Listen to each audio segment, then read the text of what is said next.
5월 18일 목요일 새벽 기도회를 시작하겠습니다. 사도신경을 고백하시고 찬송가 10장을 부르신 후에 하나님의 말씀을 함께 나누겠습니다. 오늘 하나님께서 저희에게 주신 말씀은 사무엘하 19장 9절부터 15절까지의 말씀입니다. 이스라엘 모든 지파 백성들이 변론하여 이르되 왕이 우리를 원수의 손에서 구원하여 내셨고 또 우리를 블레셋 사람들의 손에서 구원하셨으나 이제 압살롬을 피하여 그 땅에서 나가셨고 우리가 기름을 부어 우리를 다스리게 한 압살롬은 싸움에서 죽었거늘 이제 너희가 어찌하여 왕을 도로 모셔올 일에 잠잠하고 있느냐 하니라. 다윗 왕이 사독과 아비아달 두 제사장에게 소식을 전하여 이르되 너희는 유다 장로들에게 말하여 이르기를 왕의 말씀이 온 이스라엘이 왕을 왕궁으로 도로 모셔오자 하는 말이 왕께 들렸거늘 너희는 어찌하여 왕을 궁으로 모시는 일에 나중이 되느냐. 너희는 내 형제요 내 골육이거늘 너희는 어찌하여 왕을 도로 모셔오는 일에 나중이 되리요 하셨다 하고 너희는 또 아마사에게 이르기를 너는 내 골육이 아니냐. 내가 요압을 이어서 항상 내 앞에서 지휘관이 되지 아니하면 하나님이 내게 벌 위에 벌을 내리시기를 바라노라 하셨다 하라 하여 모든 유다 사람들의 마음을 하나같이 기울게 하매 그들이 왕께 전가를 보내어 이르되 당신께서는 모든 부하들과 더불어 돌아오소서 한지라.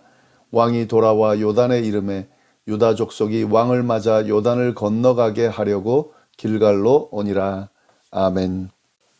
우리는 지금 압살롬이 죽은 이후의 내용을 살펴보고 있습니다. 압살롬이 죽은 뒤에 그를 따르던 대부분의 이스라엘 사람들이 어떻게 되었을까? 또한 다윗은 반역에 참가했던 그들을 어떻게 대했을까? 오늘 본문에는 그에 대한 내용이 나옵니다. 9절 말씀을 먼저 보시면 이스라엘 모든 지파 백성들이 변론하여 이르되 왕이 우리를 원수의 손에서 구원하여 내셨고 또 우리를 블레셋 사람들의 손에서 구원하셨으나 이제 압살롬을 피하여 그 땅에서 나가셨고 이스라엘 모든 지파 백성들이 변론하여 이르되 이렇게 시작을 하는데요. 이는 압살롬을 따라 반란에 가담했던 이스라엘 백성들이 다윗을 다시 왕으로 모시는 일에 관한 논쟁을 벌이고 있는 모습입니다. 그들은 새로운 왕을 세우지 않고 다윗을 다시 왕궁으로 모셔오는 부분을 가지고 논의를 하고 있었는데요. 그들은 먼저 다윗이 과거에 이루었던 업적을 이야기하면서 그와의 관계를 되새기고 있습니다. 그가 이스라엘을 원수들의 손에서 구원했다는 사실, 특히 사사시대부터 이스라엘의 가장 큰 수건이었던 블레셋 문제를 해결한 점을 언급하면서 이 자기들이 뭔가 잘못했다라고 하는 사실을 지금 인정하고 있는 겁니다. 자, 10절에서 이들은 이 문제의 본질을 언급하는데요. 우리가 기름을 부어 우리를 다스리게 한 압살롬은 싸움에서 죽었거늘 이제 너희가 어찌하여 왕을 도로 모셔올 일에 잠잠하고 있느냐 하니라. 그들은 자신들이 압살롬을 왕으로 세웠다고 분명히 말하고 있습니다. 이스라엘의 큰 업적을 세운 큰 역할을 한 다윗 왕을 버리고 자신들이 압살롬을 왕으로 세운 겁니다. 근데 여기서 우리가 기름을 부어 우리를 다스리게 한 압살롬, 벌써 여기서부터 큰 잘못이 있다는 걸 알 수 있죠. 왕으로 기름 붓는 분은 하나님입니다. 하나님이 선택하셔서 그에게 기름을 부어서 왕으로 세웁니다. 근데 우리가 기름을 부어, 그러니까 이스라엘 백성들이 기름을 부어서 압살롬을 왕으로 삼았다는 거죠. 벌써 여기서 잘못됐다는 것을 지금 이야기하고 있는 거죠. 그러나 이제 그 압살롬은 죽고 없는 상황입니다. 그래서 이스라엘의 큰 역할을 했던 다윗을 왕으로 모셔오는 일에 자신들이 잠잠히 있어서는 안 된다라고 하는 의견을 내고 그 의견을 가지고 논의하고 있는 거죠. 물론 이러한 의견은 이미 자신들이 따르던 왕이 죽었고 다윗이 다시 왕위에 오를 텐데 그때 반란에 가담했던 자들로서 자신들의 입지가 어떻게 될지를 염려하는 마음에서 다윗에게 먼저 손을 내밀려는 그런 의도도 담겨져 있습니다. 어찌했든 이 이스라엘 백성들이 다윗을 다시 왕으로 모셔와야 되냐 아니냐라고 하는 그런 논의를 지금 하고 있는 상황입니다. 이런 상황에서 다윗은 어떻게 생각하고 있을까? 11절 말씀인데요. 다윗 왕이 사독과 아비아달 두 제사장에게 소식을 전하여 이르되 너희는 유다 장로들에게 말하여 이르기를 왕의 말씀이 온 이스라엘이 왕을 왕궁으로 도로 모셔오자 하는 말이 왕께 들렸거늘 너희는 어찌하여 왕을 궁으로 모시는 일에 나중이 되려느냐. 다윗에게 이스라엘 사람들이 자신을 다시 왕으로 모셔오자고 논의한다는 소식이 들렸습니다. 그래서 다윗은 가만히 있지 않고 먼저 이에 대처해서 선수를 치는데요. 그는 예루살렘에 있던 정보원 역할을 하던 제사장 사독과 아비아달에게 자신의 뜻을 전합니다.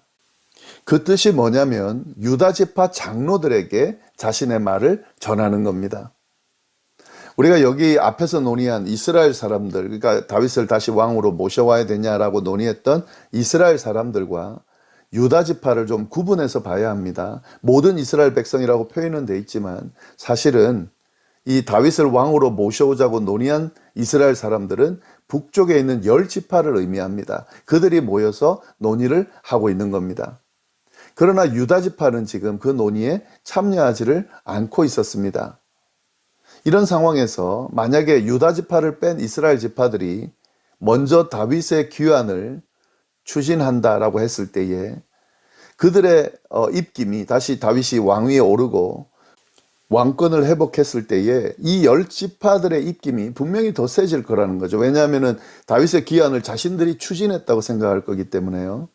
더군다나 이 반란의 주동자들이 유다 지파였습니다.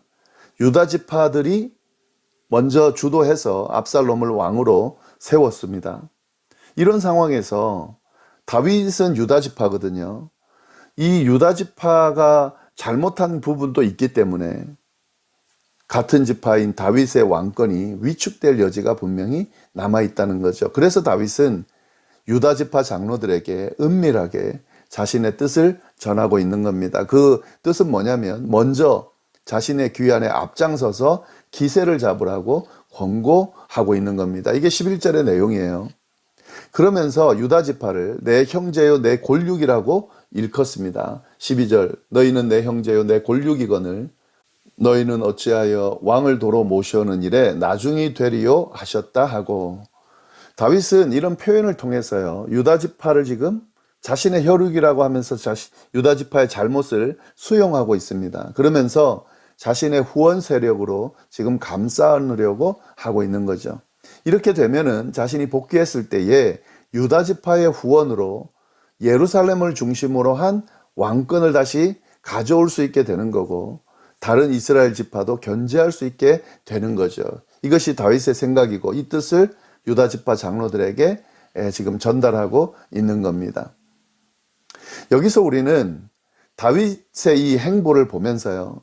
자신에게 등을 돌렸던 사람들을 내치지 않고 지금 보다 크게 보고 수용하고 있는 그 모습을 볼 수가 있습니다. 개인의 감정이나 생각보다 공동체를 먼저 생각하는 다윗의 이 모습인 거죠. 그리고 여러 가지 상황을 정말 제대로 분석하고 판단하고 행동하는, 대처하는 그런 모습을 볼 수가 있습니다. 공동체가 건강하기 위해서는 이런 모습이 필요합니다. 공동체를 생각하면 개인의 생각과 감정을 양보해야 할 때가 있습니다.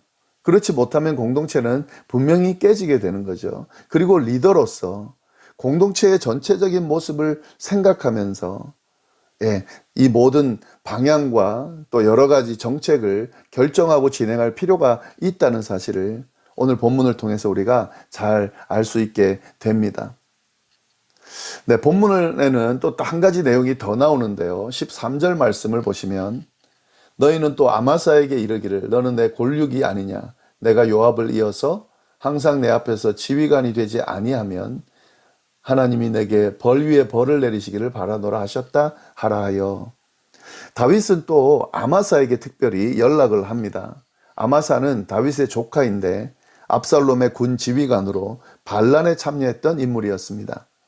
그런 그에게 다윗은 내 골육이라는 표현을 사용하면서 그를 요압을 대신해서 군대 지휘관에 임명을 합니다. 그가 그 사실을 믿지 못할까 봐 하나님께 맹세하면서 그에게 확신을 줍니다. 이러한 조치는 굉장히 의외죠. 자신을 대적하는 반란군의 지휘관이었던 이를 수용할 뿐만 아니라 자신의 지휘관으로 세우고 있다 하는 거죠. 그렇지만 이건 이유가 분명합니다. 그게 뭐냐면 먼저 왕권을 무시하고 선을 넘은 요압을 제거하는 일종의 절차입니다. 압살롬의 반란을 진압한 요압은 왕의 명령을 어기고 보란듯이 압살롬을 죽여버렸습니다. 공개적으로 살려주면 좋겠다고 살려서 데려오라고 했는데 그 명령을 완전히 무시해버렸습니다. 그것도 모자라서 자신의 공이 드러나지 않는다는 이유로 다윗을 위협하기까지 했습니다. 물론 당시에 다윗이 요압의 말을 따르지 않는다면 전투에 나섰던 군사들의 그런 불만을 더 키워서 자칫 2차 반란을 불러일으킬 우려가 있었습니다. 그래서 다윗은 일단 요압의 말에 따라 군사들을 다독여 주면서 그렇게 분위기를 정리했는데, 그러나 이 요압의 잘못에 대해서 다윗이 그냥 넘어가는 것은 아니죠. 어느 정도 분위기가 정리되고 예루살렘으로 귀환하는 일이 진행되는 상황에서 다윗은 이 요압의 잘못을 분명하게 짚으면서 그의 기세를 꺾을 필요가 있다고 판단한 듯합니다. 이 앞에 압살롬의 죽음을 놓고 크게 슬퍼하면서 공개적으로 모든 백성들에게 이걸 드러냈던 이유가 여기에 있다는 거죠. 그래서 요압을 대신하는 아마사를 군지휘관으로 세우고 있는 거죠. 이 아마사를 세움으로써요, 반란군들을 수용하는 모습과 그리고 이스라엘 군인들 하나로 통합하려는 그런 의도, 그리고 유다 지파의 사람을 세우면서 모든 이스라엘 지파들을 하나로 묶으려고 하는 이 다윗의 의도가 이 안에 담겨져 있다는 거죠. 예. 오늘 본문 이 내용들을 보면서요, 이 다윗의 이 판단하고 또 진행하고 하는 이 과정들을 통해서 우리가 리더로서 또 우리에게 주어진 그 신앙의 삶을 살아갈 때에, 또 공동체를 섬기고 세울 때에 어떤 모습으로 해나가야 되는지를 잘 배울 수 있습니다. 결국 다윗은 예루살렘으로 돌아오게 되는데요. 15절 말씀, 마지막 말씀입니다. 왕이 돌아와 요단의 이름에 유다 족속이 왕을 맞아 요단을 건너가게 하려고 길갈로 오니라. 다윗이 기환하기 위해서 요단을 건널 때 유다 사람들이 길갈에 모여서 그를 맞이했습니다. 이 길갈이라고 하는 것은 다윗에게도 또 이스라엘 백성 모두에게도 아주 중요하고 의미 있는 장소였죠. 그곳에서 다윗은 다시 회복되고 이스라엘이 하나가 되는 그런 역사가 일어나게 됐다 하는 거죠. 이 부분을 우리가 좀 잘 봐야 합니다. 네, 오늘 말씀 다시 한번 잘 묵상하면서 그 안에 담겨 있는 그 하나님이 주시는 교훈들을 다시 한번 잘 정리하시고 우리의 삶과 또 신앙생활에 잘 적용할 수 있기를 바랍니다. 기도하겠습니다. 하나님 아버지, 귀한 날 주셔서 감사합니다. 말씀으로 이 하루를 시작합니다. 하나님, 주님 주신 이 날을 정말 말씀과 함께 잘 보내게 하시고 주님의 은혜와 축복을 받아 누리는 그러한 하루가 될 수 있도록 주여 인도하여 주옵소서. 감사드리며 모든 말씀을 살아계신 예수님의 이름으로 기도드립니다. 아멘.